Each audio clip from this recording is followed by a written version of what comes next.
राजस्थान में संघर्ष की आवाज हम सब के लोक लाडले राष्ट्रीय लोकतांत्रिक पार्टी के सुप्रीमो नागौर सांसद हनुमान बेनीवाल जी के नेतृत्व में आयोजित होने वाले इस विशाल धरना प्रदर्शन में मंच पर विराजित क्योंसर के पूर्व विधायक बड़े भाई नारायण जी बेनीवाल साहब,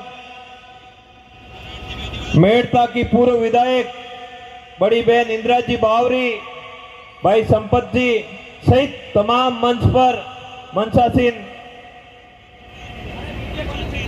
इस संघर्ष की लड़ाई में साथ देने आए सभी योद्धाओं को मेरा नमस्कार। और सामने जो विराजित है, इस लड़ाई को मजबूती से टिककर, मजबूती से खड़े होकर सरकारों के सामने डटकर मुकाबला करने का हौसला रखने वाले मेरे किसान के बेटे और मेरे भाई, आप सबका बहुत बहुत धन्यवाद जो आपने इस आवाज को उठाया। ये वही धरती है जहां से पिछली बार नागौर सांसद हनुमान जी बेनीवाल ने बजरी माफिया के खिलाफ राजस्थान में आवाज को बुलंद किया था। लोग कह रहे थे हनुमान जी अपनी ऊर्जा फालतू व्यर्थ कर रहे हैं, फालतू खर्च कर रहे हैं, इस बड़े बजरी माफिया का कुछ नहीं हो सकता, ये लोगों की बातें थी। लेकिन आपने देखा बजरी माफिया का दिमाग भी ठीक किया और उसके बड़े बड़े जुर्माने भी लगाए और पूरे राजस्थान में छोटी छोटी बजरी की लीजिए कैसे हो, इसके लिए काम भी किया और आदेश भी करवाए।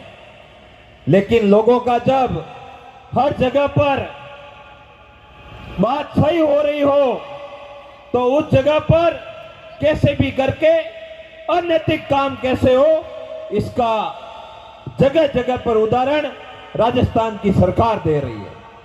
जब आपको बजरी की लीजिए करनी थी तो सही नियम और मूल्यों का अवलोकन करके, सही मूल्यों को परख कर जो सही है वो आपको काम करना था।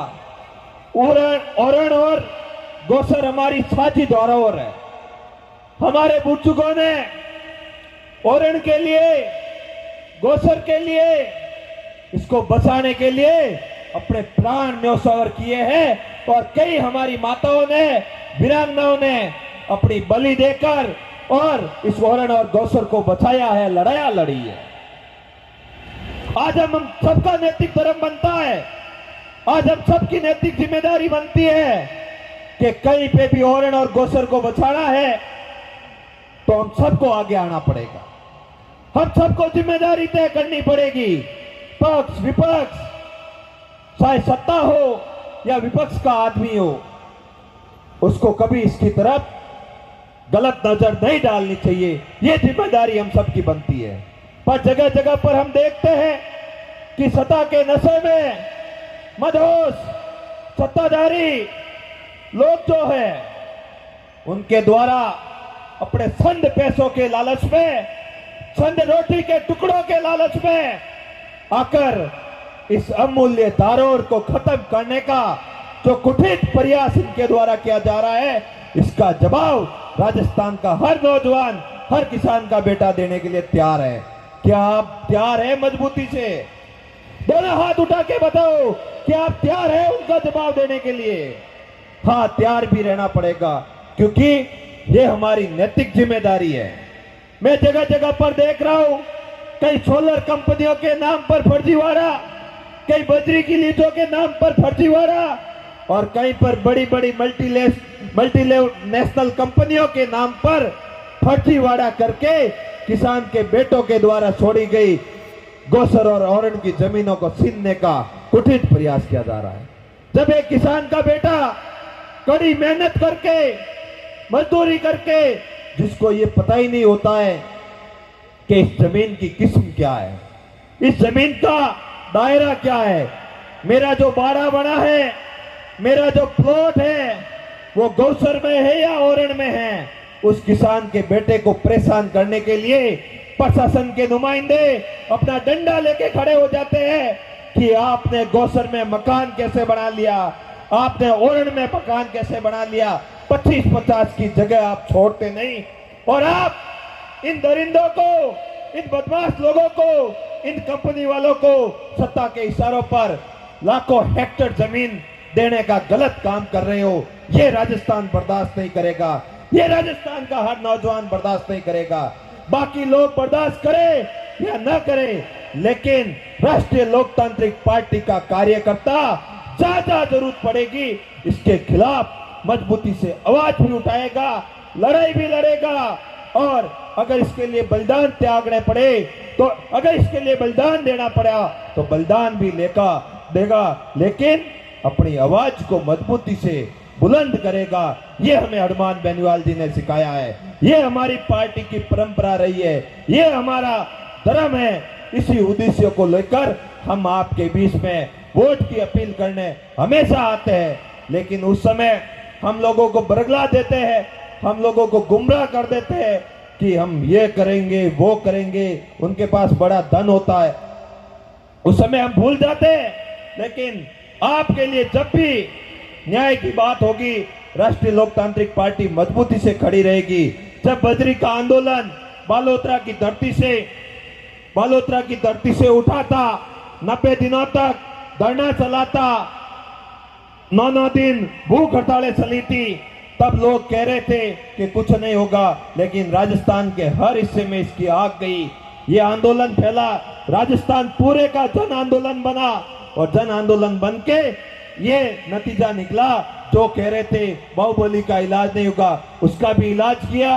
अभी देखो, हमारे लिए कितनी गर्व की बात है कि हनुमान जी पिछले 70 दिनों से शहीद स्मारक पर हमारे बेटों के लिए, हमारे भाइयों के लिए सही रूप से जो परीक्षा देकर हकदार हो, थानेदार बने, उसकी लड़ाई शहीद स्मारक जयपुर में मजबूती से पिछले 70 दिनों से लड़ रहे हैं। और राजस्थान में मैसेज दे रहे हैं कि अगर कोई भी पेपर माफिया हमारे किसान के बेटों का, राजस्थान के योग्य युवाओं का हक खाने का कुटित प्रयास करेगा तो हम मजबूती से आवाज को बुलंद करेंगे और मजबूती से अन्याय के खिलाफ लड़ेंगे। कल हमने देखा, यहाँ से रवाना होकर भरतपुर के लिए नेताजी गए, आरक्षण, ओबीसी आरक्षण की बात हुई, जाटों को आरक्षण दिलाने के लिए, तो वहां पर पहुंचे और जहां जरूरत होती है वहां एक ही लड़ाका पहुंचता है, वो है हनुमान बेनीवाल। हम सबका नैतिक धर्म बनता है कि हनुमान बेनीवाल जी के साथ कोई अपने स्वार्थ की छोटी मोटी बात हो उसको साइड में रखकर हमें उनका साथ देना है, कंधे मजबूत करने हैं, ताकि इन लोगों का इलाज हो सके जो अन्याय कर रहे हैं। अब बताओ, आपने पिछले 1.5-2 साल में बीजेपी ने आपको क्या दे दिया? वही जो पहले था कांग्रेस के राज में, भ्रष्टाचार और लोगों को परेशान करना, बड़े बड़े गुंडों को शरण देना, यही काम दोनों सरकारें कर रही है। तो भाइयों, अभी थोड़ी देर में हमारे बीच में नेताजी आएंगे, नेताजी जो आदेश करेंगे उस आदेश की पालना करते हुए, हमें जो आदेश दे उस आदेश को पालन करते हुए इस आंदोलन को आगे बढ़ाना है। आप सब मजबूती से डटे रहो, टिके रहो। जब भी न्याय की बात आएगी, राष्ट्रीय लोकतांत्रिक पार्टी का एक एक कार्यकर्ता, हजारों ऐसे छोटे छोटे कार्यकर्ता थान सिंह जैसे हनुमान बेनीवाल जी के साथ मजबूती से खड़े रहेंगे। बहुत बहुत धन्यवाद आप सबका।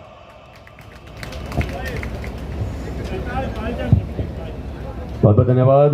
थान सिंह जी ने बहुत ही ओजस्वी तरीके से जो है